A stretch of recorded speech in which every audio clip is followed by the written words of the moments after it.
असंख्य शेती विषयक उत्पादनाची माहिती मिळवा, प्रात्यक्षिकांचे व्हिडिओ एका क्लिकवर बघा, कंपन्यांशी थेट संवाद साधा, खास ऑफर्स मिळवा। हे सगळं आता किसान ऍप मध्ये।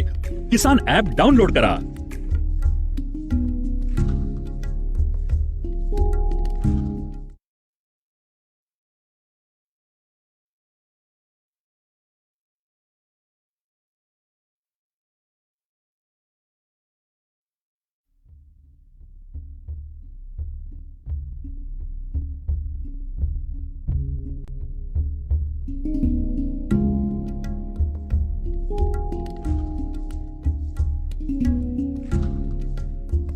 असंख्य शेती विषयक उत्पादनाची माहिती मिळवा, प्रात्यक्षिकांचे व्हिडिओ एका क्लिकवर बघा, कंपन्यांशी थेट संवाद साधा, खास ऑफर्स मिळवा। हे सगळं आता किसान ऍप मध्ये। किसान ऍप डाउनलोड करा।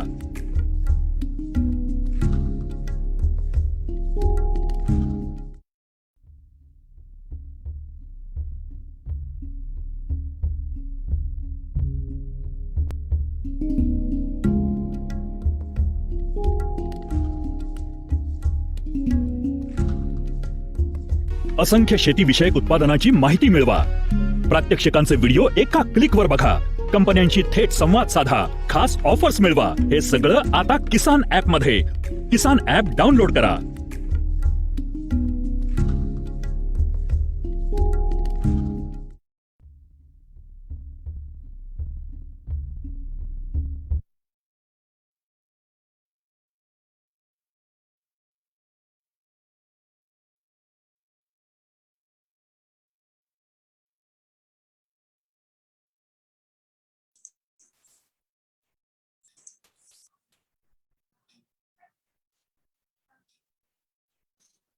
शेळके सर सुरू करू शकताय। धन्यवाद। सर्व दर्शकांना नमस्कार। मी डॉक्टर पी शेळके, वरिष्ठ शास्त्रज्ञ आणि प्रमुख कृषी विज्ञान केंद्र तोंडापूर, जिल्हा हिंगोली, आपलं सर्वांचं आजच्या या पशु प्रजनन आणि दुग्ध व्यवसाय या वेबिनार मध्ये हार्दिक स्वागत करतो। या कार्यक्रमामध्ये माझ्यासोबत मार्गदर्शनासाठी सामील आहेत डॉक्टर संदीप गायकवाड साहेब, जे पशु विज्ञान महाविद्यालय मुंबई येथे सहाय्यक प्राध्यापक म्हणून कार्यरत आहेत।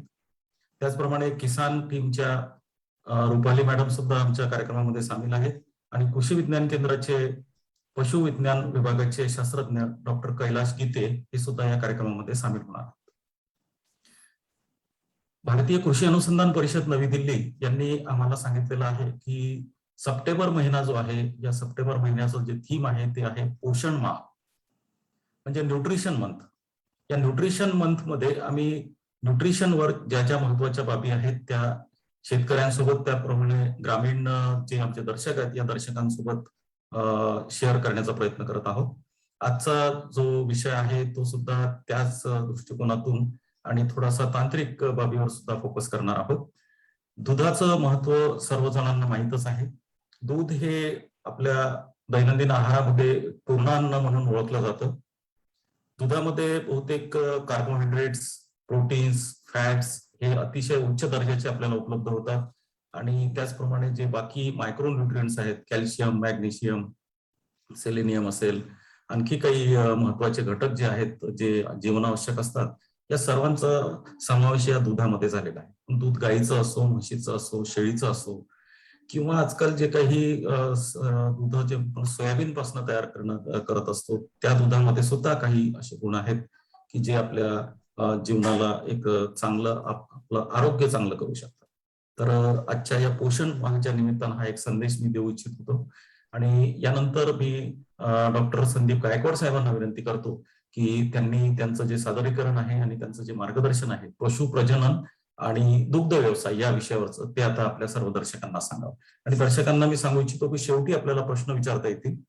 हा कार्यक्रम किसान ऍप, त्याचप्रमाणे किसान फेसबुक पेज आणि किसान युट्यूब चॅनल या तिन्हीवर एकाच वेळेस प्रसारित होत आहे आणि केव्हीकेच्या फेसबुक पेजवर आम्ही तो शेअर सुद्धा करत आहोत। ज्यांना कोणाला ऍप मधून प्रश्न विचारता आले त्यांना डायरेक्ट प्रश्न विचारता येतील आणि इतरांनी आपले प्रश्न तिथं कॉमेंटमध्ये टाकून ठेवावेत, आम्ही ते सुद्धा सामील करण्याचा प्रयत्न करू। तर एवढं बोलून मी इथं थांबतो आणि डॉक्टर गायकवाड साहेबांना विनंती करतो की त्यांनी त्यांचं मार्गदर्शन आता सुरू करू। Doctor Gaikwad please. अ, धन्यवाद शेळके साहेब. शेतकरी बंधूंनो नमस्कार. मी डॉक्टर संदीप गायकवाड, सहाय्यक प्राध्यापक, मुंबई पशुवैद्यकीय महाविद्यालय मुंबई इथे पशुप्रजनन विभागात काम करतोय. आजच्या या कार्यक्रमामध्ये आजचा जो कार्यक्रम आहे वेबिनारचा आणि त्याच्यामध्ये कृषी विज्ञान केंद्र हिंगोलीचे प्रमुख डॉक्टर शेळके सर, किसान ॲपच्या त्यांच्या दोघांच्या संयुक्त विद्यमानं हा जो कार्यक्रम आपण आयोजित केलाय. तर शेतकरी बंधूंनो, आपण आज दुग्ध व्यवसाय आणि पशुप्रजनन याचा कसा संबंध आहे, कारण दुग्ध व्यवसाय ज्यावेळेस आपण करत असतो त्यावेळेस आपलं जे उद्दिष्ट असतं ते उद्दिष्ट आहे की दुग्ध व्यवसाय हा आपला जोमानं करता आला पाहिजे, आपल्याला त्यातून जास्तीत जास्त नफा मिळवता आला पाहिजे. आणि हेच एक उद्दिष्ट डोळ्यासमोर ठेवून आपण आपल्याकडचं जे काही पशुधन आहे त्याची अगदी पोटच्या मुलाप्रमाणे आपण काळजी घेत असतो, त्याचा सांभाळ करत असतो आणि त्याच्यापासून आपल्याला जास्तीत जास्त दूध उत्पादन कसं मिळेल तर याचा आपण प्रयत्न करत असतो.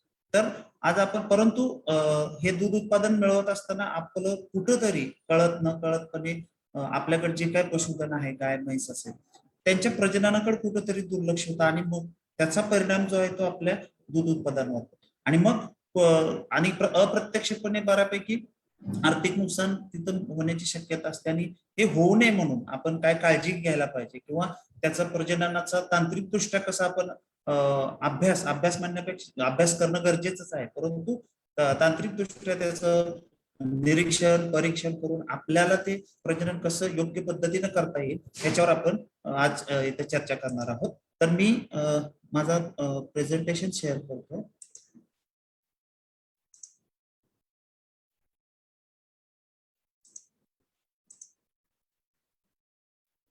सर दिसतंय व्यवस्थित? हो सर, व्यवस्थित दिसतंय. Okay okay. हा, तर आपण पशुप्रजनन आणि दुग्ध व्यवसाय ह्याच्यावर चर्चा करत असताना अगदी सुरुवातीलाच आपल्याला आपण हा विचार करायचा की आपल्याला एक साधारणपणे हा प्रश्न पडला पाहिजे की बाबा मी दुग्ध व्यवसाय का करतोय. कारण ज्या वेळेस आपण दुग्ध व्यवसाय करतोय तिथं आपला जो काही उद्देश आहे त्याच्या मागचा उद्देश काय आहे, कारण हे बरेचसे ऑप्शन आपल्याकडे असतात. बरेच जण काय होतं की तो आपला वडिलोपार्जित व्यवसाय आहे म्हणून तो करतोय का आपण, माझा एखादा मित्र करतोय, दुसरे करतात, मग त्याच्याकडे 10 गायी आहेत, 10 म्हशी आहेत, मग माझ्याकडे 20 का नको म्हणून आपण करतोय का, किंवा मला छंद आहे, आवड आहे, हौस आहे मला ते दुग्ध व्यवसाय करायची म्हणून मी दुग्ध व्यवसाय करतोय का, म्हशी पाळतोय का, गायी पाळतोय का माझ्याकडे पैसे जास्त झालेत मग आता काय करायचं, गुंतवणूक म्हणून करतोय का, की आपल्याला खरंच आवड आहे.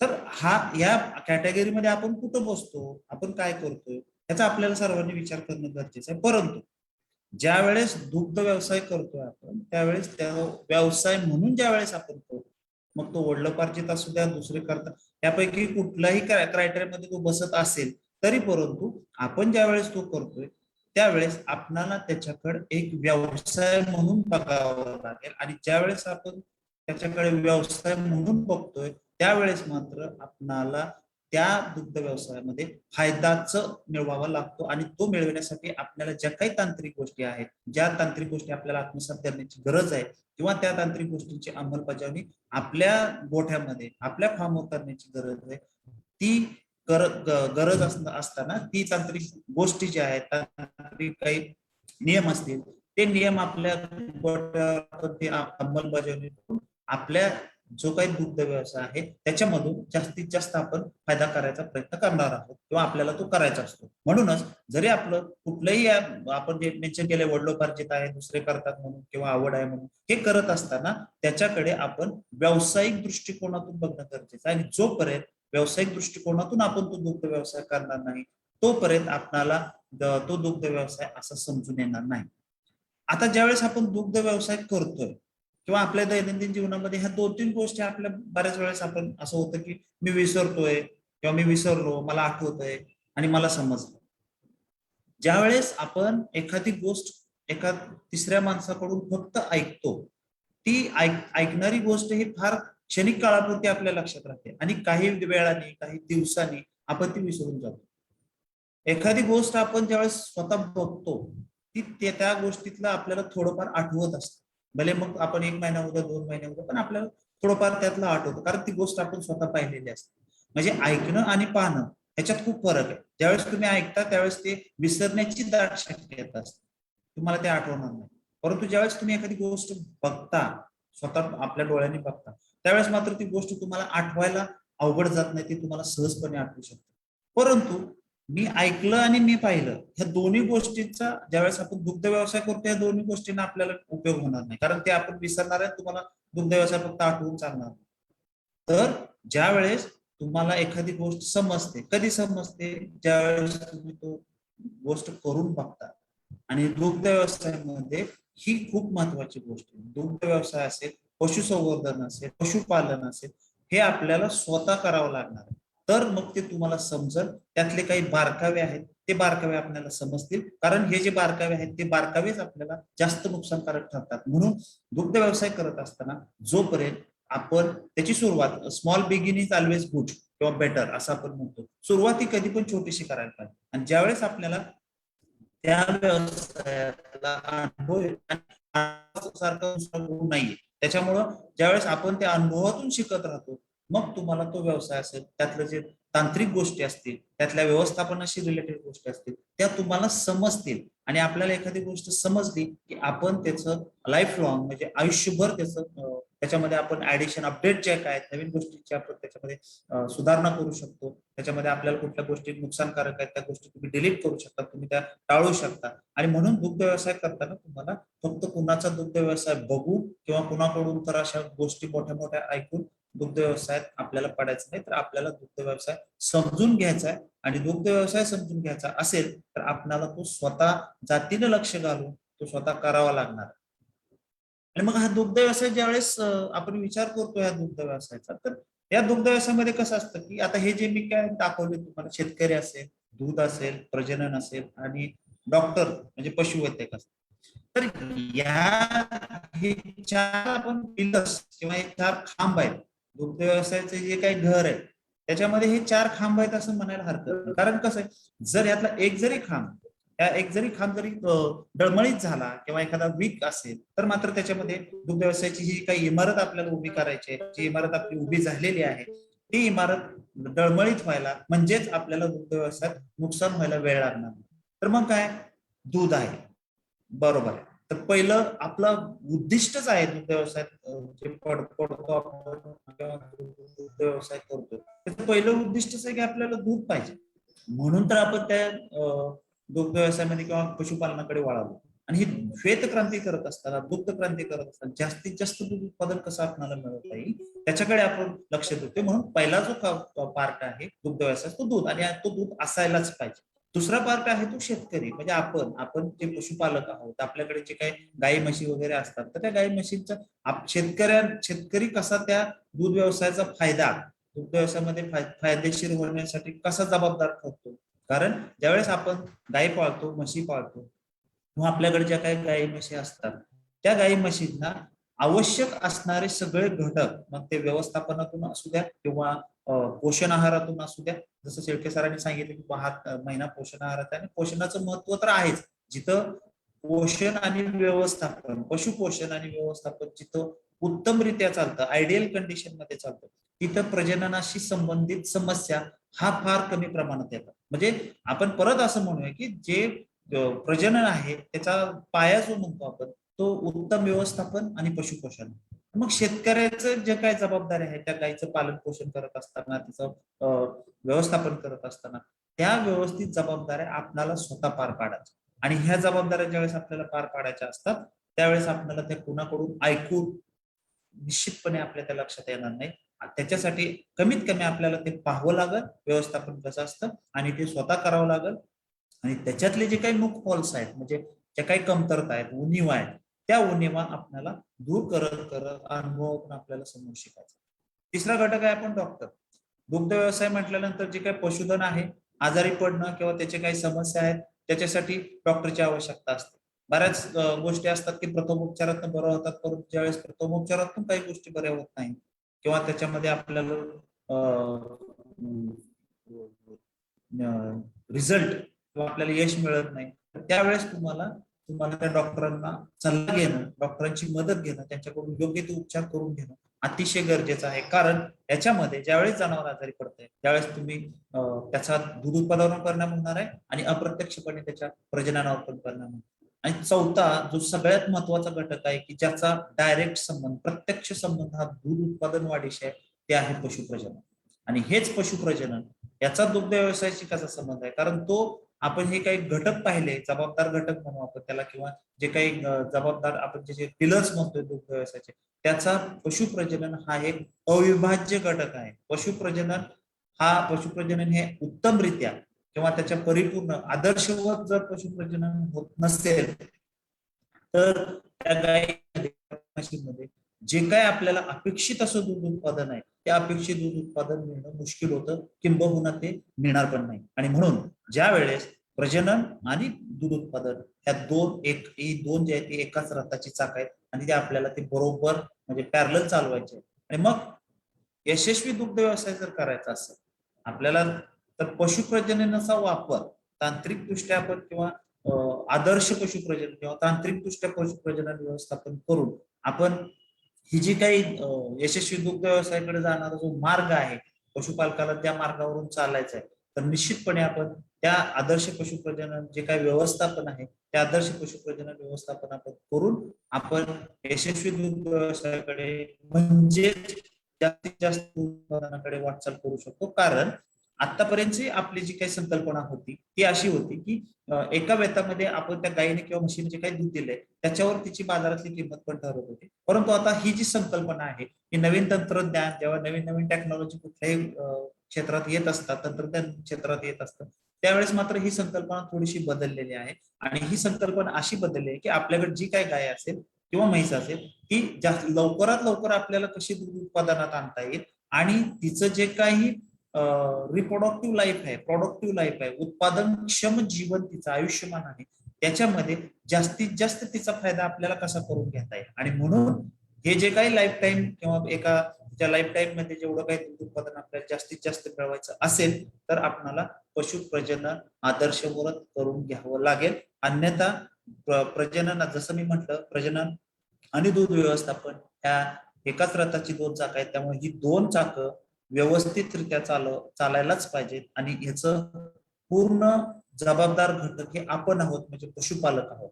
आणि हे करत असतात मग आता पशुप्रजननाकडे ज्यावेळेस आपण येतोय, पशुप्रजनन म्हणजे तर काय, आता सगळ्यात पहिल्यांदा आपल्याला हे लक्षात गोष्ट ठेवायची की प्रजनन ही त्या गायीसाठी किंवा म्हशीसाठी आवश्यक क्रिया नाही, अत्यावश्यक क्रिया मुळीच नाही.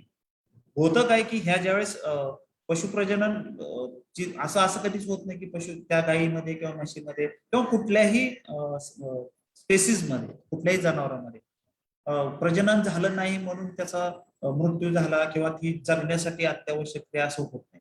तर पशुप्रजनन ही अत्यावश्यक क्रियेमध्ये मोडत नाही. आम्ही त्याला शास्त्रीय भाषेत लक्झुरियस प्रोसेस म्हणतो. म्हणजे काय की ज्या वेळेस तिच्या ज्या जीवनासाठी अत्यावश्यक असणाऱ्या गोष्टी आहेत, म्हणजे जसं की रक्ताभिसरण असेल, जसं की तुमचं श्वसन संस्था असेल, रेस्पिरेशन असेल, तुमची चयापचय संस्था असेल, डायजेस्टिव्ह सिस्टीम असेल, तर ह्या गोष्टी ज्यावेळेस नॉर्मल रन करतायत तिच्या मेंटेनन्स पुरत्यात रन होत आहेत आणि आपण तिला अधिकचा ऊर्जा देतोय, अधिकचा आहार देतोय आणि मग तो आहार जो आहे तो पशुप्रजननासाठी आणि दूध उत्पादनासाठी वापरला जातो. दूध दिलं नाही म्हणून गायीला काही फरक पडणार नाही, गाय माझावर नाही आली किंवा ती गाभण नाही राहिली तरी तिला काही फरक पडणार आहे. फरक पडणार आहे तो आपल्याला पडणार आहे, शेतकऱ्याला फरक पडणार आहे. कारण जसं मी म्हटलं प्रजनन आणि उत्पादन या दोन बरोबर चालणाऱ्या गोष्टी आहेत. प्रजनन व्यवस्थित नसेल तर तुम्हाला लाईफ टाईम अचिव्हमेंट जी म्हणतो आपण त्या दूध उत्पादनाची ती आपण कधीही गाठू शकत नाही. मग पशुप्रजननातील प्राथमिक वास्तव काय, जे आपल्याकडे देशी गाय असते, संकरित गाय असते किंवा म्हैस असते, जर आपल्याकडे एखादी कालवड असेल तर ती कालवड आपल्याला लवकर दुधावर आणण्यासाठी आपल्या भाषेत तर काय करावं लागतं, साधारणपणे हे गाय वयात येण्याचे कालावधी आहेत. देशी गाय 2-2.5 वर्ष लागतात, संकरित गाय 15 महिन्यामध्ये येते, विदेशी गाय अजून कमी 12 महिने लागतात, म्हशीला 2 वर्ष. किंवा आता हे मी आदर्शवरच सांगतो, ज्यावेळेस आपण क्षेत्रीय स्तरावर बघतो हे आकडे खूप वाढत आहेत. देशी गाय 2.5 वर्ष वाढतात, संकरित गाय आता काही ज्या शेतकऱ्यांकडे आपल्या पशुपालकांकडे ज्या काही विदेशी गायी आहेत, संकरित गायी आहेत, 12 महिन्यात गाभण होणारे पण आहेत, पण ती अपवाद आहेत. अपवाद हे आपण उदाहरण म्हणून सांगता येणार नाही. परंतु जर एखादा शेतकरी अशा गोष्टी करू शकत असेल तर आपणालाही तो करावा लागेल. आणि हे पशुप्रजननातलं प्राथमिक वास्तव आहे, प्रत्येकानं लक्षात घेतलं पाहिजे. कारण ह्याच्यापेक्षा जर जास्त वेळ लागत असेल आपल्या गाईला किंवा म्हशीला गाय माझावर येण्याला किंवा तिचं जे ऋतुचक्र आहे ते सुरू होण्याला, तर मग मात्र आपल्याला त्याच्यामध्ये तिच्यापासून दूध उत्पादन जे आपल्याला अपेक्षित आहे ते मिळण्याची शक्यता कमी असते. आणि म्हणून ज्यावेळेस गाय किंवा म्हैस असते, ज्यावेळेस तिचं हे जे काय वयात येण्याचं जे काही कालावधी आहे, तिचं कमीत कमीचं वय आहे, तर आपण हे आपलं उद्दिष्ट असं ठेवायचं की आपल्याकडे जी गाय आहे किंवा जी कालवडीच्या बाबतीत जर आपण विचार केला तर ती लवकरात लवकर माझ्यावर आली पाहिजे, ती वयात आली पाहिजे. पण आता ह्या सगळ्या गोष्टी कसं आहेत, त्या गायीचं किंवा त्या म्हशीचं कालवडीचं तुम्हाला पोषण व्यवस्थित करणं गरजेचं आहे. तिचा आहार जो आहे तो उत्तमरित्या म्हणजे पूर्ण आहार म्हणतो, बॅलन्स डाएट आपण त्याला द्यावा लागतो. आणि तो बॅलन्स डाएट देत असताना तिचं वजन वाढीचा जो वेळ आहे तो कमी व्हायला पाहिजे. आणि मग त्या दोघांचं वजन वाढ आणि त्यासोबत आपलं उत्तम व्यवस्थापन, या दोन गोष्टींची सांगड आपण बरोबर घातली तर मग मात्र आपल्याला काय 1 किंवा 2 महिन्याने जरी आपला वयात येण्याचा कालावधी कमी झाला तरी आपला खूप फायदा आहे, खूप फायदा आहे. आणि मग एकदा काय किंवा म्हैस माझ्यावर आल्यानंतर तिचा खड्या माझाचा कारण प्रजननाशी संबंधित ह्या ज्या काही गोष्टी आहेत त्या आपल्याला माहिती असणं अपेक्षित आहे. कारण जरी शेतकरी बऱ्याच वेळा वाटत असेल की हे खूपच तांत्रिक होते, परंतु हे तांत्रिक गोष्टी माहिती असल्यानंतर आपण त्या तांत्रिक गोष्टी कशा डॉक्टरांच्या माध्यमातून, पशुवैद्यकाच्या माध्यमातून कशा आपण त्या व्यवस्थित घडवून आणू शकू याचा आपण प्रयत्न करतो. आणि म्हणूनच मला असं वाटतं की आपण त्या तांत्रिक गोष्टींचं पण आपल्याला माहिती असलं, ज्ञान अवगत असणं अपेक्षित आहे. मग कालावधी गाय माझ्यावर दर 21 दिवसांनी ते आपल्याला माहित असतं. मग तिच्या माझ्या कालावधीमध्ये काय कमी जास्त झाली, 17 दिवसांनी आली किंवा 30 दिवसांनी येते. ओके, ज्यावेळेस आपल्याला 21 दिवस ऍव्हरेज 21 दिवस माहित असते, त्याच्यात कमी जास्त झाले की आपल्याला समजून चालायचं की तिच्या प्रजननामध्ये काहीतरी समस्या आहे. माझ्यावर न आलेली गाय गाभण असणं हा एकच पॉईंट झाला, पण जर ती गाभण नसेल तर प्रॉब्लेम येऊ शकतो. गाय माझावर आल्यानंतर 12 ते 18 तास, आपल्या देशी गाई खूप झालं तर 18 तास, संकरित गायीमध्ये थोडा हा माझाचा कालावधी वाढतोय, 24 तासापर्यंत होतोय, 36 तासापर्यंत होतोय. पण ह्याच्यापेक्षा जास्त झालं तर मग तो माझाचा कालावधी नॉर्मल नाही. मग तिथं तुम्हाला तिथं ती गाय गाभण होण्याला त्रास देणार. गायीचं त्या किंवा म्हशीमध्ये ओव्युलेशन म्हणतो, अंडविमोचन म्हणतो, ते प्रॉपरली व्हायला पाहिजे. गाभण काळ, आता या शेतकऱ्यांना सर्व गोष्टी माहिती आहेत, गाभण काळ किती असायला पाहिजे गायीमध्ये किंवा म्हशीमध्ये. परंतु ज्या काही पशुप्रजनातील संबंधित ज्या काही समस्या आहेत किंवा जी काही प्राथमिक उद्दिष्ट आहे, प्राथमिक माहिती आहे, ती आपल्याला आवश्यक माहिती असणं अपेक्षित आहे आणि आवश्यक पण आहे. नुसत्या अपेक्षा तर आपण ठेवतोच, पण आवश्यक पण आहे. आता ज्या वेळेस आपण दुग्ध व्यवसाय करतोय तर काहीतरी आपलं ध्येय आणि उद्दिष्ट डोळ्यासमोर ठेवून आपल्याला तो करावा लागतो. पण आपलं जे उद्दिष्ट आहे, जसं की आपण सुरुवातीलाच बघितलं की हाऊस म्हणून किंवा व्यवसाय म्हणून किंवा हे करत असताना, ज्या वेळेस आपल्याला हे करत असताना ही 2 उद्दिष्ट जी आहेत ते आपल्याला 2 उद्दिष्ट आपल्या डोळ्यासमोर ठेवायला पाहिजे.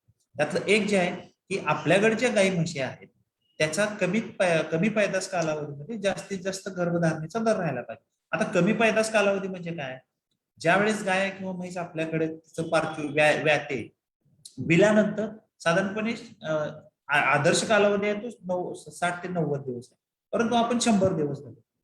तर कमीत कमी 100 दिवसामध्ये आपल्याकडे व्यालेली गाय असेल किंवा म्हैस असेल तर 100 दिवसामध्ये तिला आपण गाभण करण्याचा प्रयत्न करायला, म्हणजे ती गाभण झाली पाहिजे. हे आपलं उद्दिष्ट पाहिजे, तरच आपला दुग्ध व्यवसाय. जर 100 दिवसापेक्षा जास्त होत असेल तर मग 2 व्यथातलं अंतर आपलं वाढणार आणि मग त्याचा अर्थकारणावर खूप मोठा परिणाम होतो. आणि 100 दिवसामध्ये गाय गाभण ठेवायलाच पाहिजे, हे एक आपलं सगळ्यात महत्वाचं उद्दिष्ट आपल्या डोळ्यासमोर असतं. गाय व्याली, म्हैस व्याली, 100 दिवसामध्ये पशुवैद्यक डॉक्टरांकडून तिची गर्भ तपासणी करून घेऊन डॉक्टरने ती सांगितलं पाहिजे की ही गाय गाभण आहे. हे सगळ्यात मोठं उद्दिष्ट आपल्या डोळ्यासमोर ठेवायचं आणि ते उद्दिष्ट आपल्याला जे काही तांत्रिक माहितीची गरज असेल, ज्या काही गोष्टी आपल्याला त्या गोष्टीची अंमलबजावणी करायची असेल ती करायला अजिबात मागे पुढे व्हायचं नाही, कारण एक दिवसाने आपल्याला अर्थकारणावर खूप मोठा परिणाम होणार आहे. आणि दुसरं, जी काय गाय आहे किंवा जी म्हैस आहे ती जास्त दिवस आपल्या गोठ्यात राहिली पाहिजे. आता कुठलाही शेतकरी ज्यावेळेस आपण दुग्ध व्यवसाय ज्यावेळेस आपण व्यावसायिक दृष्टिकोनातून करायचं म्हणतो तर त्यावेळेस गाय आपल्या गोठ्यात जास्त दिवस राहिली पाहिजे पण आपण जास्त दिवस कधी गाय ठेवणार आहे ती, जोपर्यंत ती आपल्याला चांगलं दूध उत्पादन देते. आणि दूध उत्पादन ती चांगलं तेव्हाच देणार आहे जेव्हा तिचं प्रजनन चांगलं असणार आहे. जर तिचं प्रजनन चांगलं नसेल किंवा त्याच्यामध्ये काही समस्या येत असतील, किंवा जसं मी सांगितलं की पहिल्या 100 दिवसामध्ये ती गाय किंवा म्हैस गाभण राहत नसेल, तर तुम्हाला तिच्यापासून तुम्हाला अपेक्षित असलेलं दूध उत्पादन मिळणार नाही. आणि मग हा जो दुसरा आपलं जे उद्दिष्ट आहे ते कुठंतरी आपल्या गाय जी आहे किंवा म्हैस आहे ते आपल्या गोठ्यात जास्त दिवस राहणार नाही, आपण ती विकून टाकू, कारण आपल्याला कुठं त्याच्यापासून तोटा होणार. परंतु परंतु ती गाय जर जास्त दूध देणारी असेल, तिच्यामध्ये अनुवंशिकता तर चांगल्या प्रकारची असेल, म्हणजे जिचं अनुवंशिक गुणधर्म असे असतील की तिच्यापासून आपल्याला व्यवस्थित योग्य वेळेवर आपल्याला वासरू मिळते, तिचं दूध उत्पादन भरपूर मिळते आपल्याला, तर अशी गाय ज्यावेळेस आपण विकतोय म्हणजे आपण आपल्या गोठ्यातून एक चांगला अनुवंशिक गुण काढून टाकतो, ज्याचं आपल्याला म्हणजे लॉंग टर्म इफेक्ट जो आहे, म्हणजे आपण पूर्ण जर थोडासा मोठ्या याच्यात विचार केला तर ते आपल्याला नुकसान होऊ शकतं. म्हणून हे 2 उद्दिष्ट समोर ठेवायचे आणि ती उद्दिष्ट साध्य करण्यासाठी आपल्याला प्रयत्न करायचा. आणि मग ही 2 उद्दिष्ट ज्यावेळेस आपण समोर ठेवतोय, प्रजनन ज्यावेळेस दुग्ध व्यवसायाशी रिलेटेड आपल्याला प्रजननाचा पशुप्रजननाचा विचार करायचा आहे, तर आपलं 1 वर्ष 1 वेद, दरवर्षी 1 वासरू ही संकल्पना आपल्याला आपल्या गोठ्यात राबवावी लागणार आहे. आपल्या गोठ्यात तिची अंमलबजावणी करण्याचा प्रयत्न करणार आहे. माहिती आहे ही अंमलबजावणी करत असताना अडचणी येणार आहेत, ते एवढ्या सोप्या पद्धतीनं होत पण नाही. आणि मग 1 वर्ष 1 वेळ ज्या वेळेस होत नाही त्यावेळेस एक ढोबळमानानं जर आपलं हे काढलं, आपण नुकसान काढलं, तर साधारणपणे एका गायीच्या मागं एका दिवसाचं साधारणपणे 250 ते 260 रुपये फक्त निव्वळ नुकसान आहे. मग आपल्याकडे असणारी गाय 1 वर्षापेक्षा जास्त वेळ जर गाभण राहत नसेल, म्हणजे दरवर्षी 1 वासरू न देता ते जेवढे जास्त दिवस घेतील, आणि आपण क्षेत्रीय स्तरावर पशुपालकांचे जे काही गोठे आहेत तिथं जर बघितलं तर 2 वेतातलं अंतर निश्चितपणे 1 वर्ष नाहीये, कमीत कमी 17-18 महिन्यापेक्षा ते जास्त आहे. आणि मग 17-18 महिन्यापेक्षा जर ते जास्त असेल, जेवढे महिने वाढले, जेवढे दिवस वाढले, त्याला पर डे आपण त्या 250 ने जरी गुणलं तरी आपल्याला होणारं नुकसान आपल्या लक्षात येईल. परंतु हे जे नुकसान आहे हे नुकसान हे अप्रत्यक्ष नुकसान आहे, आणि हा प्रत्यक्ष नुकसान आपल्याला लक्षात घेणं गरजेचं आहे.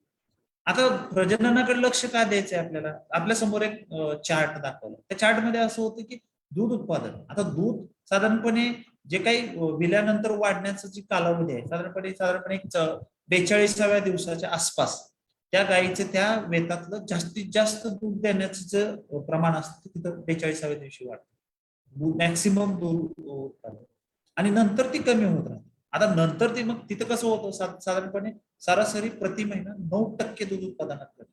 आणि इकडे जर तुम्ही बघितलं वेल्यानंतरचा कालावधी जसा जसा वाढत जातो तसं तसं दूध उत्पादन हे कमी होत जाते. आणि ज्यावेळेस तिचं दूध उत्पादन पूर्ण कमी होत नाहीये तोपर्यंत आपण तिच्या प्रजननाकडे लक्ष देत नाही.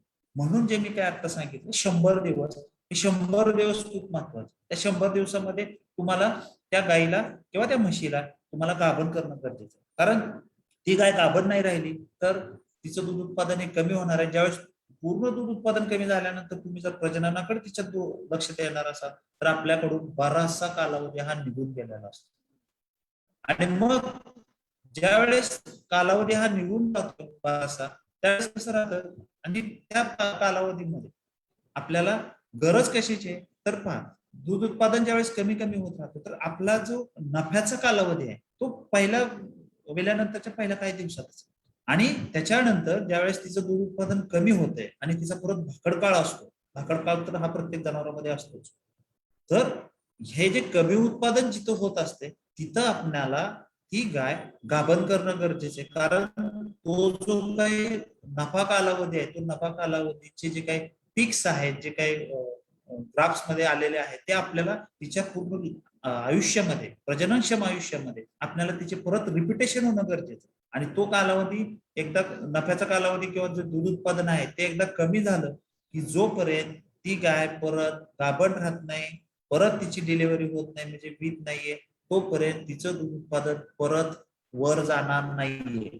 म्हणजे आपल्याला तिचं दूध उत्पादन जो पीक आहे, कमी उत्पादन झालेलं आहे, ते वाढवायचं असेल, परत उच्चतम पातळीला न्यायचं असेल तर प्रामुख्यानं आपल्याला ती गाय लवकरात लवकर कशी गाभण करता येईल याचा विचार करावा लागेल आणि तिच्या प्रजननाकडे लक्ष द्यावं लागणार आहे. आणि कारण शेवटच्या आठवड्यात जे आहे, शेवटच्या आपण जो आठवतो म्हणतो आपण गाय आठवतो, तर त्याच्यामध्ये तुम्हाला त्या गायीकडे जास्तीत जास्त दूध लक्ष देण्याची गरजेचं आहे. तिचा आहार किंवा व्यवस्थापनाकडे लक्ष देण्याची गरजेचं आहे.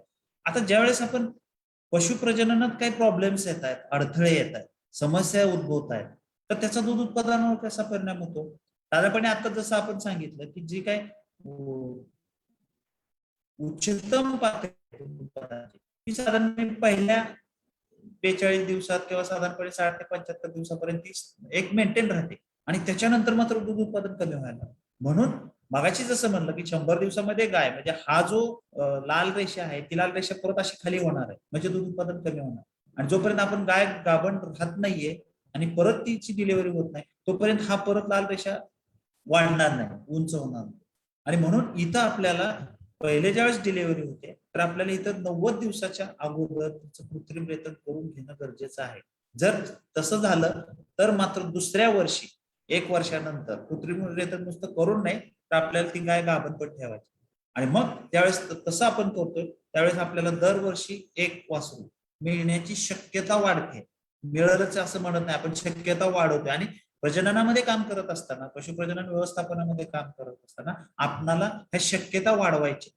जोपर्यंत आपण ह्या शक्यता चान्सेस वाढवायचे जेणेकरून मॅक्सिमम आपल्याला त्याच्यापासून दूध उत्पादन. आणि मग दुसऱ्या वेतामध्ये जर तिचा माज उलटला, ती गाय आपण जर योग्य पद्धतीने तिचं कृत्रिम रेतन केलं नाही किंवा माज गाभण नाही राहिली, मात्र परत पुढचे 21 दिवस वाढणार आहे. आणि मग आपल्याकडे असणाऱ्या गायी किंवा म्हशी किती वेळा आपण तिचं कृत्रिम रेतन करतोय, किती वेळा तिचं माज उलटतोय, ह्याचा जर आपण विचार केला तर मग मात्र हे जे काही अडथळे आहेत आणि दूध उत्पादन तर परत वाढणारच नाही. आणि म्हणून आपणाला प्रजननाकडे खूप मोठ्या लक्षपूर्वक लक्ष देण्याची गरज. आता प्रजनन समस्या ज्यावेळेस पशुप्रजनातले अडथळे आहेत किंवा प्रजनन समस्या ज्या आहेत त्या समस्याशी संबंधित घटक म्हणजे ती गाय आहे, ती डॉक्टर आहे, ती प्रजनन संस्था आहे त्या गायीची, आणि ती गाय किंवा म्हैस स्वतः पण आहे. म्हणजे ह्या चारही गोष्टी ज्या आहेत मग त्याच्यामध्ये शेतकरी आला, पशुपालक आला. अगदी गायीचा माज ओळखण्यापासून, माज ओळखण्यामध्ये जरी चूक झाली तरी परंतु एक माज चुकला आपल्याकडून तर पुढचे 21 दिवस वाढणार. म्हणजे शेतकरी पण म्हणजे आपण जबाबदार आहे. आपण गायी माझावर आलेलं पाहणं आणि गाय माझावर आलेलं दिसणं याच्यामध्ये खूप फरक आहे. तर आपल्याला गाय किंवा म्हैस आपली माझावर आली की नाही हे पाहण्याची गरज आहे. दिसणं वेगळं, सहज जाता जाता दिसणं वेगळं आहे आणि आवर्जून पाहणं वेगळं आहे.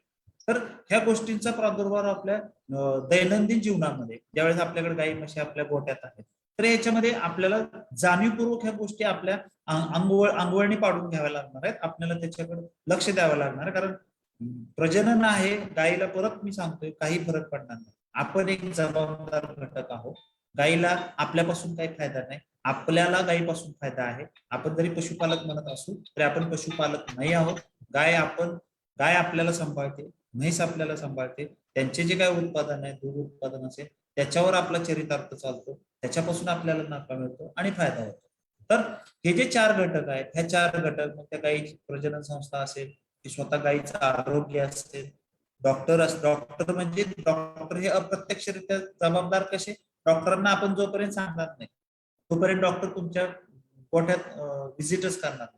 म्हणून कृत्रिम रेतन करताना किंवा गायीची काही संबंधित अडथळे असतील, प्रजनन समस्या असतील तर त्याचं निराकरण करून घेताना तज्ञ पशुवैद्यकाकडून आपल्याला करून घेणं गरजेचं आहे. आणि ह्या ज्या प्रजनन समस्या आहेत ह्या प्रजनन समस्या कशा कमी करता येतील, शून्य तर होतच नाहीये, कमी कशा करता येईल. आणि ह्या प्रजनन समस्या कमी करण्यासाठी हे जे 4 घटक आहेत, शेतकरी असेल, ती गाय असेल, ती जी प्रजनन संस्था असेल आणि डॉक्टर असेल, ह्या चौघांनी एकत्रितपणे काम करणं गरजेचं आहे. आणि यांच्यामध्ये जर समन्वय नसला तर मग मात्र प्रजनन समस्या वाढण्याची शक्यता नाकारता येत नाही. आणि ज्यावेळेस प्रजनन समस्या आढळतात त्यावेळेस तिच्या दूध उत्पादनावर परिणाम होतो. आणि ज्यावेळेस दूध उत्पादनावर परिणाम होतो त्याचं मग शेतकऱ्याची जी काय अर्थव्यवस्था आहे, त्याचं जे काय अर्थकारण आहे हे बिघडतं. आणि मग आपलं जे उद्दिष्ट आहे व्यावसायिक दृष्टिकोनातून पशु व्यवसाय करायचा, तर ते उद्दिष्ट कुठंतरी बाजूला राहतं आणि आपण फक्त मग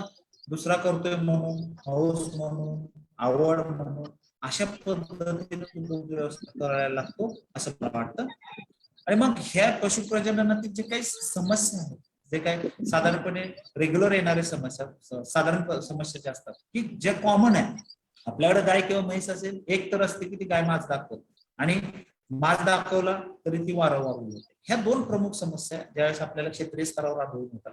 आणि मग मास न दाखवणं किंवा वारंवार होणं हे का होतं, त्याच्यावर उपाय काय, हा तसा खूप मोठा विषय आहे. त्याच्यावर म्हणजे आपण आता एवढ्या कमी वेळात बोलणं शक्य नाही. परंतु ह्या दोन गोष्टी खूप महत्वाच्या आहेत, मास दाखवणं आणि वारंवार. आणि जसं मगाशी मी सांगितलं, शेतकरी आपण हे मास बघणं काही, कारण जेव्हा कृत्रिम रेतनाचा अवलंब केला गेला, अगोदर कसं असायचं की मोकळ्या आपण जनावरांशी मोकळी राहायची, त्याच्यामध्ये एक वळू असायचा आणि मग तो गायीचा मास ओळखून मग नॅचरल नैसर्गिक रेतन व्हायचं आणि गाय गाभण राहायची. परंतु ज्यावेळेस कृत्रिम रेतनाचा अवलंब केला गेला 1960 पासून आपण, त्यावेळेस मात्र ही जी जबाबदारी आहे गायीचा मास ओळखण्याची, ही जबाबदारी शेतकरी आणि पशुवैद्यकावर आलेली. आणि मग याच्यामध्ये काही त्रुटी राहतात. मग तो मास ओळखणं, माझाचं कन्फर्मेशन करणं, म्हणजे तो की गाय माझा आहे किंवा नाही, कुठल्या माझाच्या स्थितीत आहे, आणि मग कृत्रिम रेतनास योग्य वेळ आहे किंवा नाही, आणि योग्य वेळी कृत्रिम रेतन करणं, हे जे याच्यामध्ये डॉक्टर आणि शेतकरी आणि ती गाय, ह्या तिघांचं समन्वय असणं अपेक्षित. जर ह्याच्यामध्ये समन्वय नसेल, लवकर कृत्रिम रेतन केलं किंवा उशिरा कृत्रिम रेतन केलं, तर गाय गाभण राहण्याची जी काही शक्यता आहे ती शक्यता कमी होते. आणि मग ज्या वेळेस गाय किंवा म्हैस माझ्यावर न येणं, याच्यामध्ये मग घटक जे आहेत, कारणीभूत घटक, तर गोठा. आता गोठा म्हटल्यानंतर थोडस असं वाटेल की काय बघ गोठ्याचा काय प्रॉब्लेम, आपण बांधत असलेला गोठा जो कसा आहे, हवेशीर आहे की नाही, त्याला प्रॉपर व्हेंटिलेशन आहे नाही, तर त्या गोठ्याचं म्हणजे त्या गायीचा कम्फर्ट झोन आहे, कम्फर्ट झोन, आराम आराम असं म्हणतो आपण त्याला, तर तो कम्फर्ट झोन डिस्टर्ब होतोय का, मग त्या आपल्या गोठ्याची रचना, त्या गोठ्याची बांधणी त्या पद्धतीत आहे का, हा म्हणजे शास्त्रीय दृष्ट्या किंवा सायंटिफिकली बिल्ड, म्हणजे शास्त्रीय दृष्ट्या बांधलेला असावा आपला गोठा, त्याच्यामध्ये हवा खेळती राहणं, प्रॉपर व्हेंटिलेशन, ह्युमिडिटी कमी असायला पाहिजे, म्हणजे DHI. आता हे खूप तांत्रिक गोष्टी होत आहेत. तर हे असं असेल ना, तर तिचा कम्फर्ट झोन जातो त्या गायीचा किंवा म्हशीचा, आणि मग ती गाय माझा दाखवतो. किंवा मग प्रसूती दरम्यान आलेला अशक्तपणा. आता प्रसूती दरम्यान आलेला अशक्तपणा म्हणजे काय, ज्यावेळेस गाय आपण आठवतो, साधारणपणे शेवटच्या 2 महिन्यामध्ये, 60 दिवस शेवटचे गाभण काळाचे 60 दिवस, तर आपल्याला तिचं दूध नको कमी करायचं म्हणून आपण आठवतो, आणि नेमकं काय होतं की त्याच वेळेस मग ते दूध कमी करण्यासाठी काही खुराक आहे, तिचं जे खाद्य आहे ते आपण कमी करू. होतं काय की शेवटचे जे 60 दिवस आहे, आपण त्याला हे म्हणू, भाकड काळ म्हणू किंवा गाय आठवण म्हणू, त्या 60 दिवसामध्ये जे काही वासरू आहे, गर्भ आहे, पोटात तिच्या गर्भात जे गर्भ आहे, त्याचं वाढ जी असते खूप होत असते. म्हणजे जर 40 किलोचं वासरू असेल, तर त्यातले 30 किलो वजन हे शेवटच्या 60 दिवसात येतं. आणि मग होतं काय, त्याच दरम्यान आपण इकडे दूध कमी करायचं म्हणून तिचं खुराक कमी केलेलं असतं, तिचं खाद्य कमी केलेलं असतं, आणि याचा परिणाम काय होतो, जे काय वासरू आहे ते वासराची वाढ एकतर कमी होते, परंतु निसर्गानं त्याला असं एक देणं दिलेलं आहे की हे वासरू काय करतं, त्याला जे कमी पडलेले घटक आहेत ते मातेच्या, म्हणजे त्या गायीच्या शरीरातून घेतात, म्हणजे त्याची वाढ ती 40 किलो व्हायची ती होती. मग होतं काय, आपण जो काही कमी केलेला चारा आहे, खाद्य आहे, याचा परिणाम त्या गायीच्या शरीरावर होतो, आणि ती अशक्तपणा होतो, खराब प्रकृती, बॉडी कंडिशन स्कोर म्हणतो आम्ही त्याला शास्त्रीय भाषेत, तर तो BCS कमी होतो.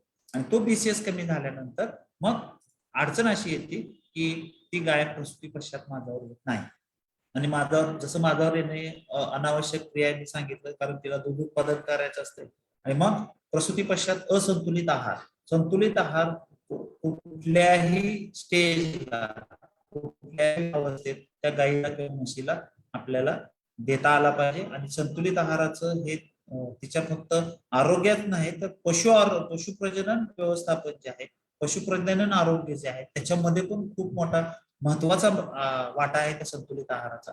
दुसरं की माझं ओळखता येणं, गाय माझ्यावर आहे किंवा नाही, हे आपल्याला समजलं पाहिजे. त्या गायीची माझाची लक्षणं, विशेषतः म्हशीमध्ये माझं ओळखणं कठीण जातं, आपण ते मुकामाज म्हणतो आपण, तर तो ओळखता आला पाहिजे. नुसता ओळखता आला नाही पाहिजे, तर ते योग्य वेळी आपल्याला डॉक्टरांशी संपर्क साधून तिचं कृत्रिमरेतन करून घेणं गरजेचं. ते नसेल, माझं ओळखता येणं, बरं अननोटिस्ड इस्टस म्हणतो आपण, बऱ्याचशा प्रमाणामध्ये असं माझं ओळखताच येत नाही, गाय माझ्यावर असते पण आपल्याला लक्षात येत नाही तिची लक्षणं, तर तो माज निघून जातो. पुढचे 21 दिवस वाट पाहायला, 21 दिवस वाढले तुमचे 2 वेतातले अंतर. वासराचा संपर्क, वासरू ज्यावेळेस वासराचा संपर्क बऱ्याच ठिकाणी असं झालं की वासराचं पासून थोडं गाय म्हशी दूध ठेवलं की त्या सायकलिक होतात. हे शास्त्र सांगतं. कारण त्याच्यामध्ये जे काही संप्रेरक असतात, हार्मोनल चेंजेस असतात, ते वासरू जवळ असताना आणि नसताना त्याच्यामध्ये फरक आहे. म्हणून गाय माझावर आणायची असेल तर वासराचा संपर्क आपल्याला कमी करणं गरजेचं. दुसरं असं होतं ज्यावेळेस प्रसूती पश्चात होतं काय, जसं मी आता सांगितलं की आपण तिचं खाणं पिणं ज्यावेळेस कमी करतोय, तर होतं काय, प्रसूतीच्या दरम्यान त्या गायीच्या शरीरामध्ये ऊर्जेचा असमतोल होतो. ऊर्जेचा असमतोल होतो म्हणजे negative energy balance, body condition score कमी होतो. मग निगेटिव्ह एनर्जी बॅलन्स ज्यावेळेस होतो, मग हे निगेटिव्ह एनर्जी बॅलन्स झाल्यामुळे होतं काय, तिच्या दूध उत्पन्नावर परिणाम होणार आहे. दूध उत्पादन कमी होतं. कारण आपल्याला गाय व्याल्यानंतर साधारणपणे तिचं लगेच प्रेग्नन्सी टू नॉन प्रेग्नन्सी म्हणजे प्रजननातून दूध उत्पादनाकडे हा जो काही संक्रमण काल आहे, कालावधी आहे, ट्रान्झिशन फेज आहे, ह्या ट्रान्झिशन फेज मध्ये खूप आपल्याला त्या गायीची किंवा म्हशीची काळजी घेणं गरजेचं आहे. आणि मग ती गाय किंवा ती म्हैस डिलिव्हरीच्या दरम्यान देताना आपल्याला तिला निगेटिव्ह एनर्जी बॅलन्स मध्ये जाऊ द्यायचं नाहीये. तिथं आपल्याला खूप काळजी घ्यायची, कारण निगेटिव्ह एनर्जी बॅलन्स मध्ये जर गेली ती गाय तर तिचा परिणाम पहिला होणार आहे तिच्या दूध उत्पादनावर होतो. तिचे जे काही बीजांड कोश आहेत, ओव्हरी म्हणतो आपण, जे की ज्याचा मुख्य घटक आहे प्रजननाचा, ते अकार्यक्षम होतात, इनऍक्टिव्ह होतात. कारण जोपर्यंत तिला ऊर्जेचा समतोल होत नाही, अॅनिमल पॉझिटिव्ह एनर्जी बॅलन्स मध्ये जात नाही, तोपर्यंत तिची जे काही रिप्रोडक्शन आहे, प्रजनन आहे, ते पुन्हा कार्यरत हे पुनश कारण झाले की आपलं जे 100 दिवसाचं टार्गेट आहे ती गाय किंवा म्हैस प्रेग्नंट करायचं, गाभण करायचं, ते कुठेतरी मग 100-150 दिवस लागतात, 125, 30, 200 पण दिवस लागतात, बऱ्याच वेळेस 1-1 वर्ष पण जातात. ऊर्जेचा समतोल असेल तर ती गाय किंवा म्हैस मुकामाज दाखवते, आपल्याला माझ्याचं लक्षात येत. असंही आपल्याकडून माझ ओळखताना खूप चुका होत आहेत, त्या त्रुटी आहेत, त्या त्रुटी आपल्याला दूर करण्याची गरज आहे. दुसरं असं की स्त्री बीज गुणवत्ता, जर आपल्याला वासरू पाहिजे असेल तर पुरुष बीज आणि स्त्री बीज हे उत्तम प्रतीचे आदर्श म्हणजे गुड क्वालिटीचे असतात, बेस्ट क्वालिटीचे असणं अपेक्षित. कृत्रिम रेतनाचा वापर करत असताना पुरुष बीज जे आहेत, स्पर्मॅटोझो आहेत किंवा सिमेन आहे, ते चांगल्या पद्धतीचं असतं. त्याच्यावर वेगवेगळ्या प्रयोगशाळेमध्ये त्याच्या वेगवेगळ्या चाचण्या केल्या जातात आणि आपल्याकडे येणार हे चांगल्या प्रतीचं असतं. परंतु स्त्री बीज ज्याची गुणवत्ता आहे, ओसाइड जे म्हणतो आपण स्त्री बीज, त्याची गुणवत्ता वाढवण्याचं काम की जबाबदारी ही आपल्याकडे आहे आणि ती जबाबदारी आपल्याला तिच्या खाद्यातून, तिच्या व्यवस्थापनातून आपल्याला पार पाडावी लागणार. म्हणजेच तिथं आपला जो महत्वाची भूमिका आहे शेतकऱ्याची, मग ती तुम्ही पशुवैद्यकाच्या सल्ल्यातून करू शकता. आणखी त्याच्या मग तिचा आहार कसा असायला पाहिजे, व्यवस्थापन कसं असायला पाहिजे, ह्या गोष्टी म्हणजे थोडक्यात काय की प्रसूती पश्चात गाई किंवा म्हशीमध्ये आपल्याला तिचं एनर्जी बॅलन्स जो आहे तो पॉझिटिव्ह ठेवायला पाहिजे. ऊर्जेत निगेटिव्ह एनर्जी बॅलन्स होता कामा नये, नाहीतर मग हे सगळे जे काही पुढचे समस्या आहेत, हे प्रॉब्लेम्स आहेत आणि आपल्याला मग फेस आपल्याला त्याला तोंड द्यावं लागतं. आणि एक सर्वसाधारणपणे असं निरीक्षण आहे की प्रसूती पश्चात गायीमध्ये जवळजवळ 80% पेक्षा जास्त ज्या गायी आहेत त्याच्यामध्ये ऊर्जेचा असमतोल आढळतो. आता मग ऊर्जेचा असमतोल आढळतो म्हणजे जबाबदारी कुठेतरी आपल्यावर येऊन पडते. आणि म्हणूनच आपल्याला गाभण गायीचं व्यवस्थापन असेल, संक्रमण काळातलं व्यवस्थापन असेल, हे अतिशय म्हणजे जाणीवपूर्वक म्हणजे त्यातले बारकावे लक्षात घेऊन आपल्याला करायचं. आणि मग संक्रमण काळ जो आहे जसं मी सांगितलं त्याला आम्ही ट्रान्झिशन पिरियड म्हणतो. त्या दरम्यान आपल्याला जी काळजी घ्यायची ती जर काळजी आपण व्यवस्थित घेतली तर मग मात्र आपल्याला त्याचे फायदे कसे असतात, म्हणजे प्रसूती आणि व्यायच्या अगोदर आणि विल्यानंतर 21 दिवस म्हणजे 3 आठवडे हा जो पिरियड आहे 42 दिवसाचा, हा कालावधीला आपण म्हणतो की ट्रान्झिशन पिरियड. आणि हा जो ट्रान्झिशन पिरियड आहे, या ट्रान्झिशन पिरियड मध्ये आपण जास्तीत जास्त त्या गायीची काळजी घेतली, त्या म्हशीची काळजी घेतली किंवा मातेची काळजी घेतली आपण, तर मग काय होणार आहे, आपल्याला पुढच्या ज्या काही समस्या आहेत, प्रसूती पश्चात समस्या ज्या काही आपण जस्ट आपण त्याच्यावर चर्चा केली, त्या प्रसूती पश्चात समस्या आहेत त्या कमी होण्यास निश्चितपणे मदत होते.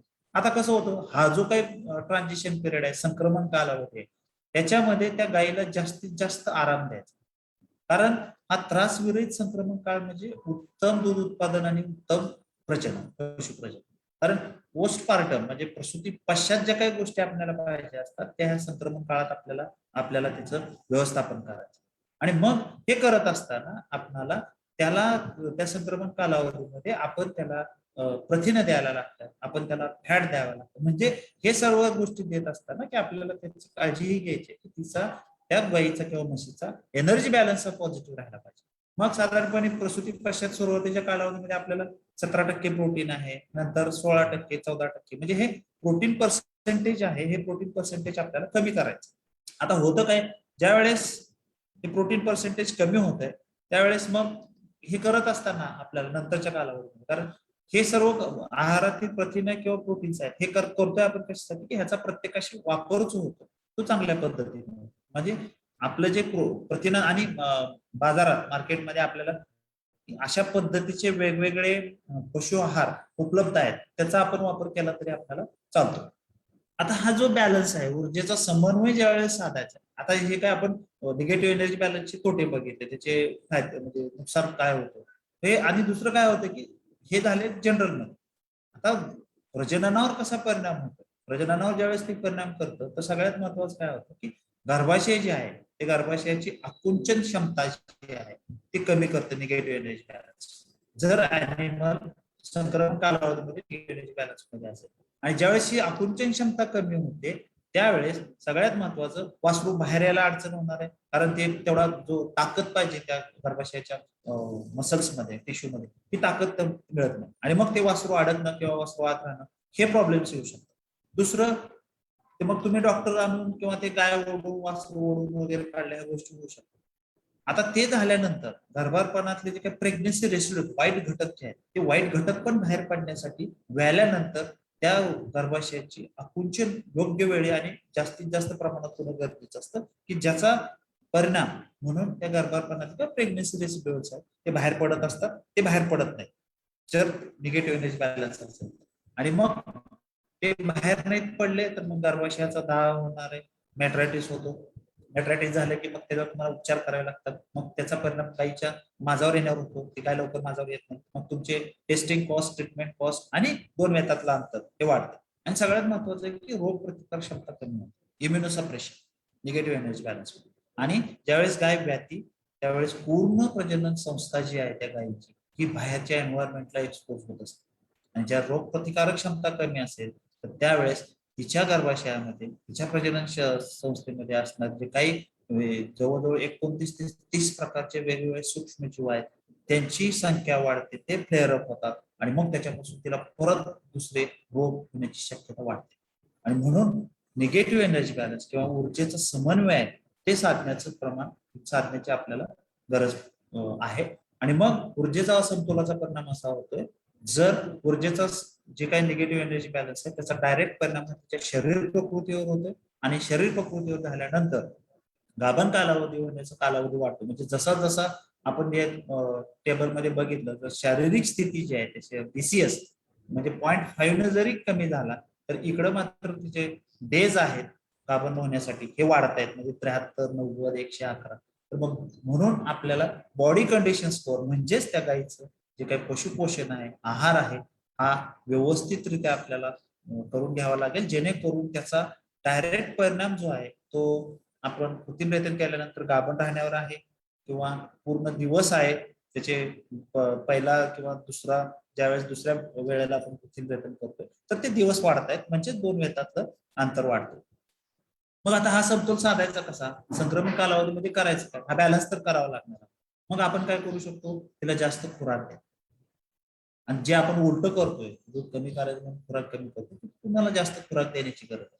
जास्त फॅट द्या, फॅट. आणि व्यवस्थापन आणि आहार प्रसूतीपूर्व व्यायच्या अगोदरचे 21 दिवस किंवा ते दिवस तुम्ही आणखी वाढवले तर चालतील, 1 महिना जरी केला तरी काय फरक पडणार, उलट चांगलीच गोष्ट आहे. तर त्या कालावधीमध्ये तुम्हाला प्रसूतीपूर्व कालावधीमध्ये खुराक जास्त द्या, त्याला फॅट जास्त द्या आणि तिचं व्यवस्थापन व्यवस्थित करा, प्रॉपर व्यवस्थापन झालं पाहिजे. कारण मॅनेजमेंट ही एक गोष्ट अशी आहे की त्याचा प्रत्यक्ष परिणाम प्रत्येक गोष्टीवर होतो, म्हणून आहार आणि व्यवस्थापनावर लक्ष देणं गरजेचं आहे. आणि आहार आणि व्यवस्थापन या ज्यावेळेस आपण लक्ष देतोय प्रसूतीपूर्व म्हणजे संक्रमण कालावधीमध्ये, मग तुम्हाला जास्त खुराक द्यायचा असेल तर तुम्ही मार्केटमध्ये परत बाजारात उपलब्ध असलेली उच्च प्रतीची पशुखाद्य वापरा.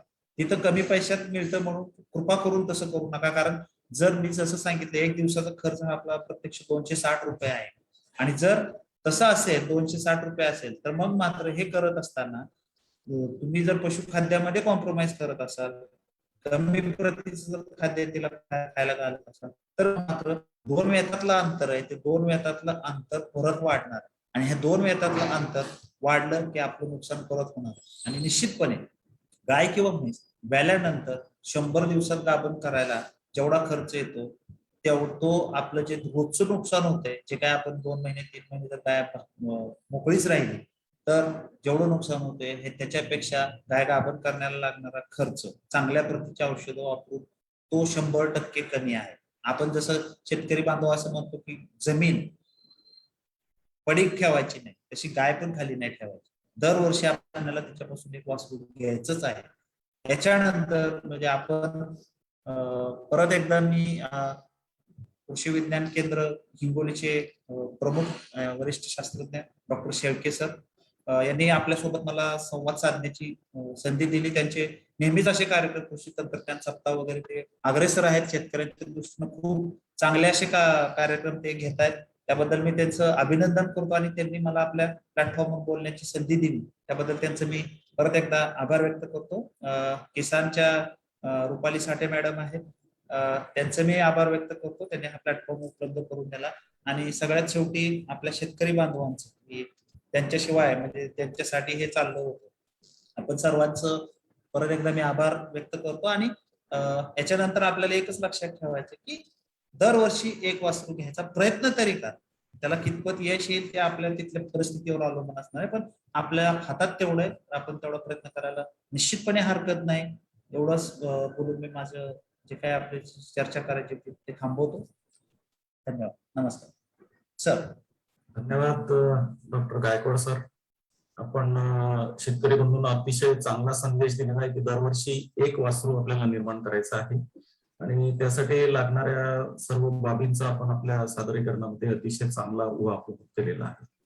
तर आता मी जॉईन झालेले जे शेतकरी बंधू आहेत किसान ऍपच्या माध्यमातून त्यांना विनंती करतो की त्यांनी जे काही प्रश्न त्यांना विचारायचे असतील ते आता स्वतःला अनम्यूट करून मला सगळे विचारू शकतात. सर त्यांना रेज हँड करावा लागेल, स्वतःला अनम्यूट तर करू शकणार नाहीत. तर त्यांना विनंती आहे की त्यांनी आपला रेज हँड करावा, म्हणजे आम्ही इथून तुम्हाला अलाउ टू टॉक करू. तोपर्यंत चॅटबॉक्स मध्ये एक प्रश्न आलेला आहे. प्रश्नकर्त्यांनी असं विचारलंय की चांगली गीर गाय किंवा साहिवाल गाय सेहवाल गाय आपल्या जवळपास कुठे मिळेल. आता हे असं आहे की त्यांचं नाव आहे दिनकरजी, पण त्यांनी त्यांचा एरिया सांगितला नाहीये. सो तुम्ही फक्त आता तुमच्या अनुभवाप्रमाणे त्यांना सांगा. एरिया सांगितला असता तर तुम्ही जास्ती व्यवस्थित उत्तर देऊ शकले असते त्यांना. आता कसं आहे की गीर गाय किंवा सेहवाल ह्याच्या गायी आहेत. आता म्हणजे देशी गाय पाळण्याकडे आपला कल वाढलाय शेतकऱ्यांचा. फक्त असं असतं की ज्यावेळेस आपण त्या गायी वगैरे बरेचसे आता म्हणजे काही गोष्टी अशा आहेत की त्याच्यावर आपण जास्त भाष्य करू शकत नाही, परंतु ज्यावेळेस आपल्याला ह्या गायी प्रत्येक गायीचं जे ओरिजिन आहे, जी काही जात आहे प्रजात आहे ती त्या एन्व्हायरमेंटल कंडिशन मध्ये चांगल्या पद्धतीनं तिचं उत्पादन आणि प्रजनन व्यवस्थित होत असतं. ज्यावेळेस आपण त्याचा एरिया बदलतो, त्याचं मॅनेजमेंट चेंज होतं, त्यावेळेस मात्र आपण ज्या अपेक्षेने ह्या गोष्टी खरेदी करतो किंवा आणतो तर ती अपेक्षा आपली पूर्ण होत नाही. म्हणजे बरेचसे असं आम्ही असे शेतकरी बघतो त्यांनी गायी खूप रॅन्डम घेतल्या त्यांनी, आणि त्याच्यानंतर मग कसं झालं की आल्यानंतर पहिलं वेळ व्यवस्थित झालं गेलं आणि त्याच्यामध्ये नंतर प्रॉब्लेम्स यायला सुरुवात झाली. आणि ते प्रॉब्लेम्स असे होते की ते थोडेसे सॉल्व्ह करण्यात मग ती शेतकरी फ्रस्ट्रेशन मध्ये जातात. तर ज्यावेळेस गीर गाय आणि सेहवाल गाय मिळतील आपल्याला, म्हणजे इथं फार्म्स आहेत मुंबईच्या आसपास पण तुम्हाला पाहायला मिळतील, नाशिक एरियात तुम्हाला फार्म्स आहेत, परंतु ते घेत असताना तुम्ही त्याची काय म्हणू आपण त्याला तांत्रिक म्हणजे पशुवैद्यकाकडून व्यवस्थित तपासणी करून घ्या. सगळे ट्रॅक रेकॉर्ड, त्याच्याकडे ब्रीडिंग रेकॉर्ड आहे किंवा नाही, तिचं मागचं दूध उत्पादन ह्याच्या नोंदी आहेत का, प्रजननामध्ये काय प्रॉब्लेम चालते का, त्याच्यामध्ये या गोष्टींचा विचार करूनच मग तुम्ही ते खरेदी करा, कारण किमती खूप आहे त्या गायीची. आणि ज्यावेळेस दुसरं असं की ज्यावेळेस आपल्याला घ्यायचं आहे एखादा दूध व्यवसाय सुरू करायचा, तर माझं म्हणणं असं असेल की अगोदर थोडस एखाद्या फार्मला गीर गायीच्या किंवा सेहवाल गायीच्या तुम्ही तिथे व्हिजिट करा, त्याचे जी काही दिनचर्या आहे डेली रुटीन ती जाणून घ्यायचा प्रयत्न करा. तुम्हाला अडचणी लक्षात येतील. कारण सगळ्यात महत्वाचं काय आहे की आपण डायरेक्ट आणलं, आपल्याला माहिती एक्सपिरियन्स नसेल तर कृपा करून तेवढे रिस्क घेऊ नका. आणि बिगिनिंग शुड बी स्मॉल, हे तंत्र लक्षात ठेवा, म्हणजे आपल्याला पूर्णपणे फायदा होईल. प्रणव टेमक यांनी रेज हँड केलाय. प्रणवजी, तुम्हाला अलाउ टू टॉक केलंय, कृपया आपलं माईक अनम्यूट करता का? प्रणवजी, माईक अनम्यूट करता का प्लीज? आपल्याला बघा मेसेज आला असेल आज टू अनम्यूट. त्यांना कदाचित जमत नाहीये. तोपर्यंत आपण क्वेश्चन आन्सर बॉक्स मध्ये पण एक क्वेश्चन आहे, बघूया. त्यांनी त्यांचं नाव लिहिलं नाहीये.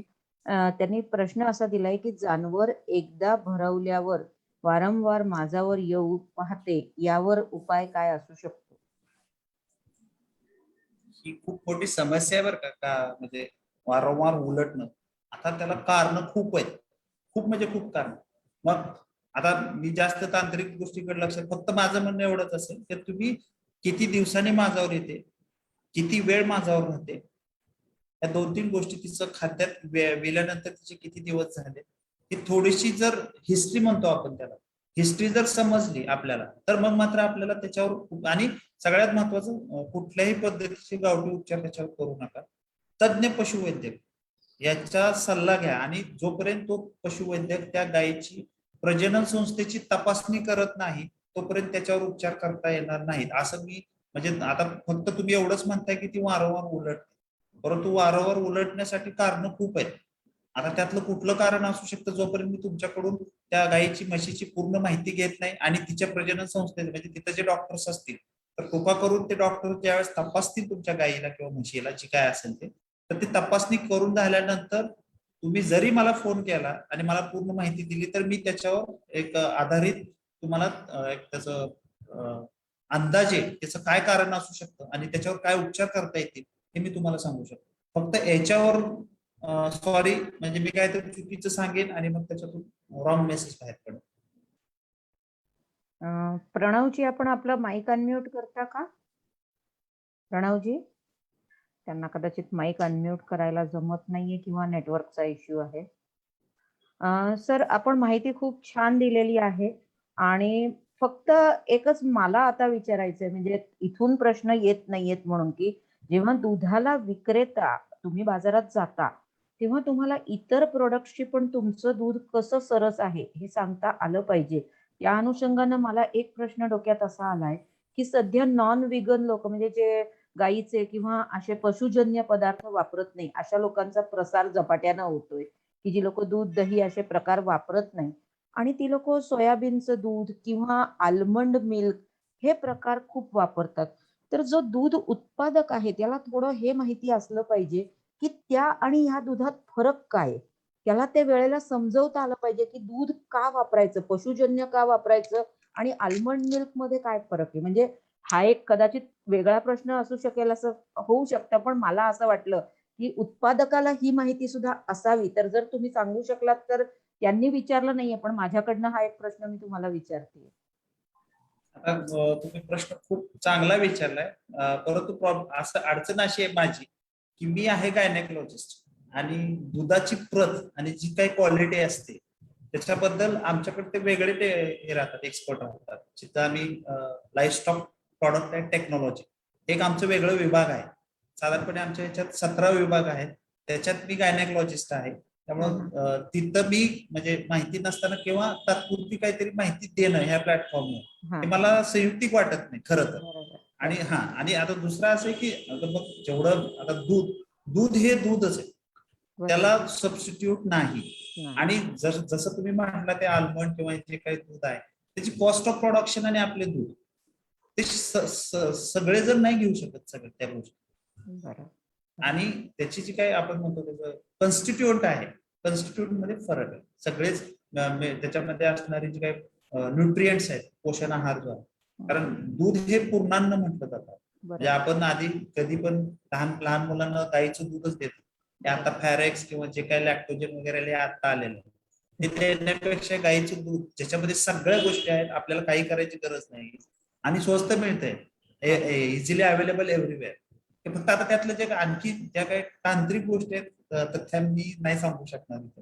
दुधाच्या बरोबर आहे. पण बाबतीत. मला असं वाटतं की ज्यांना हा व्यवसाय करायचा आहे त्यांनी ही बाब एकदा विचारात घेतली पाहिजे घेतली आणि पाहिजे. त्याचा अभ्यास असावा. आजकाल प्रगत आहे शेतकरी, म्हणजे जो कोणी हे व्यवसाय करतायत ते सुद्धा प्रगत आहेत, पण त्यांना हे माहिती असलं पाहिजे की ह्याच्यात आणि ह्याच्यात फरक किती आहे, रेटचा फरक काय आहे, न्यूट्रिएंट्सचा फरक काय आहे, तर ते आपली बाजू जास्ती सबळपणे मांडू शकतात असं एक मला वाटलं, म्हणून मी आपल्याला विचारलं.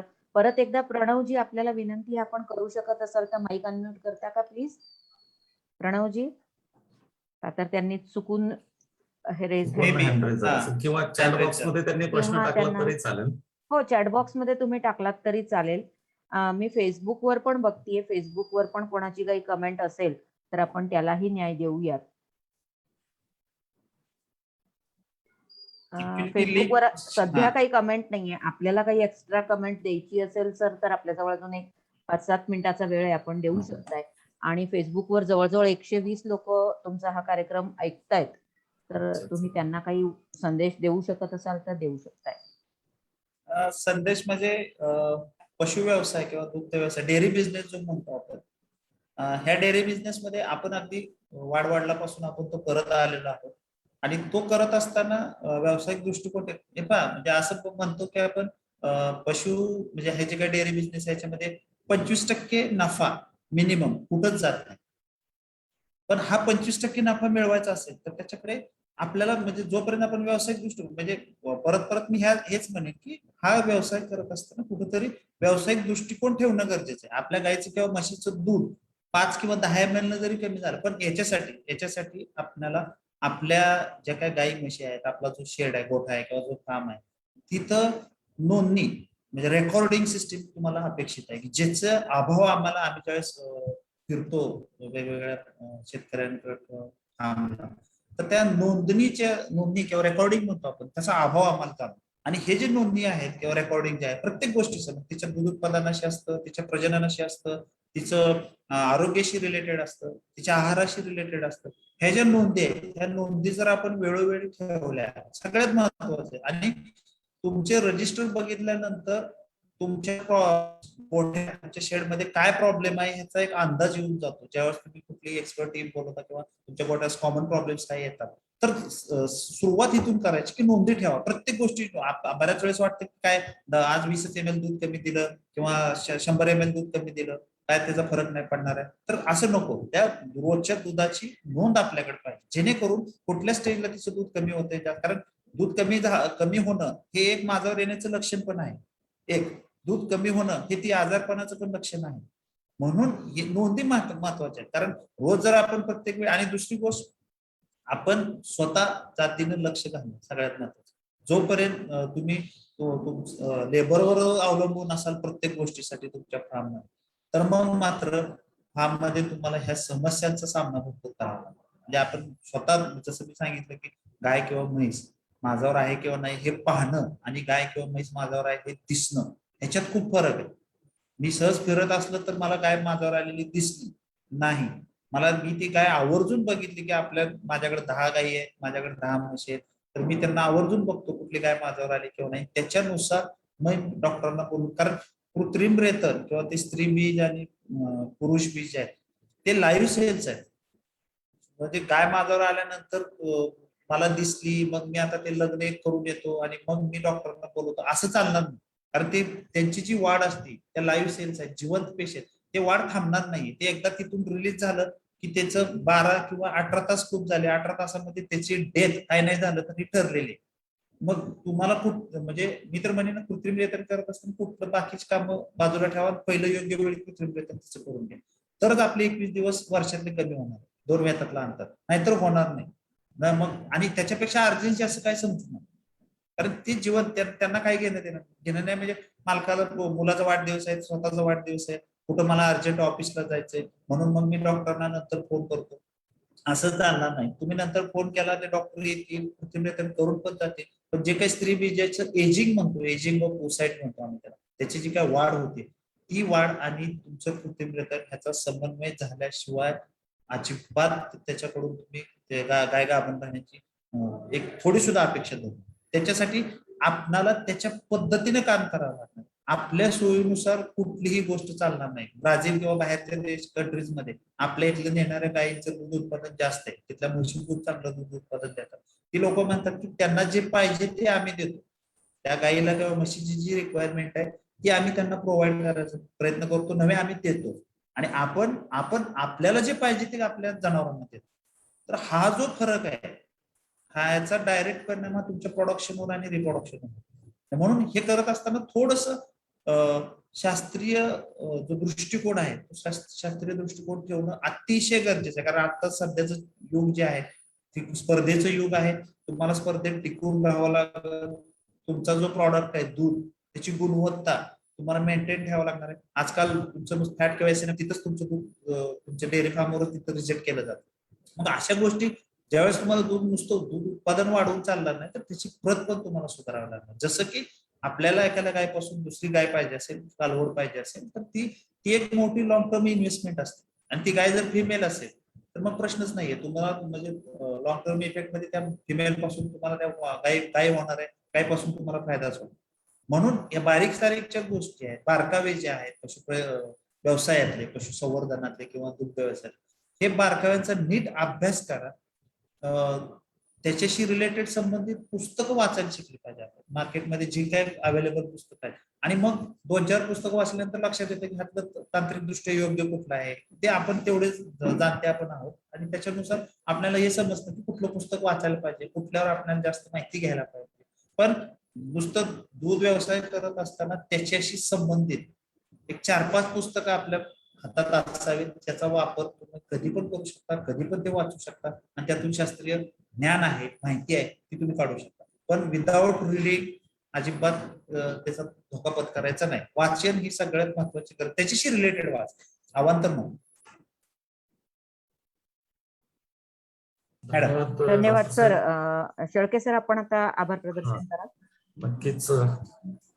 गायकवाड साहेबांनी सर्वच प्रश्नांची उत्तरं अतिशय पोटतिडकीने दिली आहेत. मला असं वाटते फेसबुकवरचे 120 जे दर्शक आहेत ते आणि आपल्या सोबत असलेले सर्व दर्शक यांना नक्कीच त्याचा लाभ झालेला असेल. मी फक्त शेवटी एक सांगू इच्छितो की कृषी विज्ञान केंद्र कोंडापूर, जिल्हा हिंगोली येथे आमच्याकडे जवळपास 100 गीर गाईंचा एक फार्म आहे. त्याचप्रमाणे जवळपास 150 उस्मानाबादी शेळ्यांचा एक फार्म आहे. ज्या शेतकऱ्यांना गीर गाईच्या संदर्भात अभ्यास करायचा असेल किंवा उपलब्धतेच्या संदर्भात काही माहिती पाहिजे असेल, त्यांनी आमच्या केंद्राला जर भेट दिली तर आमच्याकडे जर काही उपलब्धता त्याची असली तर त्या वेळेस त्यांना आम्ही गीर गाईचे बछडे असतील किंवा उस्मानाबादी शेळ्या किंवा त्याचे बक्स असतील हे आम्ही नक्कीच उपलब्ध करून देऊ आणि आम्ही ते उपलब्ध करून देत सुद्धा असतो. तर ही एक माहिती सर्वांना मी सांगू इच्छितो. त्याचप्रमाणे डॉक्टर संदीप गायकवाड साहेबांनी आजचा वेळ आपल्या या कार्यक्रमासाठी दिला आणि खास करून त्यासाठी एक पॉवर पॉइंट प्रेझेंटेशन सुद्धा तयार केलं. आणि मुंबईत असून सुद्धा संपूर्ण महाराष्ट्रातल्या ग्रामीण भागाला सूट होईल अशी सगळी माहिती त्यांनी सांगितलेली आहे. रुपाली मॅडमनी सुद्धा अतिशय चांगला मुद्दा उपस्थित केलेला आहे की जे प्लॅन्ट बेस्ड मिल्क्स आहेत किंवा जे सोयाबीनचं असेल किंवा बदाम मिल्क असेल त्याची आणि या दुधाची तुलना कशी करता येईल. तर मला असं वाटतं हा अतिशय चांगला मुद्दा त्यांनी आज या कार्यक्रमात ओपन केलेला आहे. भविष्यात आपण या विषयावरच्या तज्ञांना याच्यामध्ये नक्कीच पाचारण करू आणि दोन्ही उद्योग भविष्यामध्ये आपल्याला कसे पुढे नेता येतील, कारण दोन्ही गोष्टी महत्वाच्या आहेत. शेतकऱ्याचं उत्पन्न दुप्पट करण्यासाठी जर सोयाबीनचं दूध उत्पादन होत असेल आणि ते त्या भागातल्या दवाखान्यांमध्ये पेशंट्सला ज्या ठिकाणी अॅनिमल मिल्क आपल्याला देता येत नाही अशा ठिकाणी त्याचा उपयोग करता येईल. लहान मुलांना अगदी पॅलेटेबिलिटीचा जर विषय असेल तर गाई म्हशीच्या दुधापेक्षाही शेळीच्या दुधापेक्षाही पचनीयता जर आपण विचार केला तर सोयाबीनच्या दुधाची जास्त असते. तर अशा अनेक गोष्टींवर त्याच्यामध्ये आपल्याला भविष्यात उहापोह करायला एक संधी या प्रश्नाच्या निमित्तानं मिळालेली आहे. त्याचाही आपण भविष्यात विचार करू.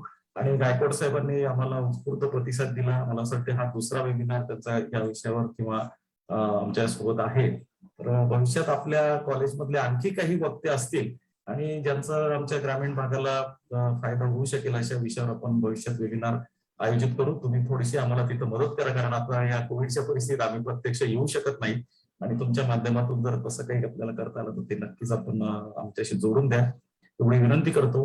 परत सर्व दर्शकांचे आणि आजच्या या कार्यक्रमात सामील झालेल्या अटेंडिंगचे सर्वांचे मी हार्दिक इथं आभार व्यक्त करतो. डॉक्टर कैलाश गीते हे मध्ये आमचे जॉईन झाले परंतु परत डिस्कनेक्ट झाले, त्यांचे सुद्धा मी जाहीर आभार इथं व्यक्त करतो. आणि किसानची टीम संपूर्ण जी आहे, रुपाली मॅडम आणि त्यांच्या मागचं सगळं जे काही निरंजन देशपांडे साहेब आणि टीम आहे, त्या सर्वांचं मी आभार व्यक्त करतो. आणि हा कार्यक्रम आता इथं वेळाभावी थांबवावा अशी मॅडमला विनंती करतो. सर्वांचे धन्यवाद. नमस्कार. आपले जे फेसबुकवर किंवा जे शेतकरी मित्र इथे आहेत त्यांच्यासाठी गायकवाड साहेबांचा नंबर मी शेअर करतेय, तर त्यांनी तो नोट डाऊन करावा आणि मग आपण आजच्या कार्यक्रमाला समापनाकडे नेऊया.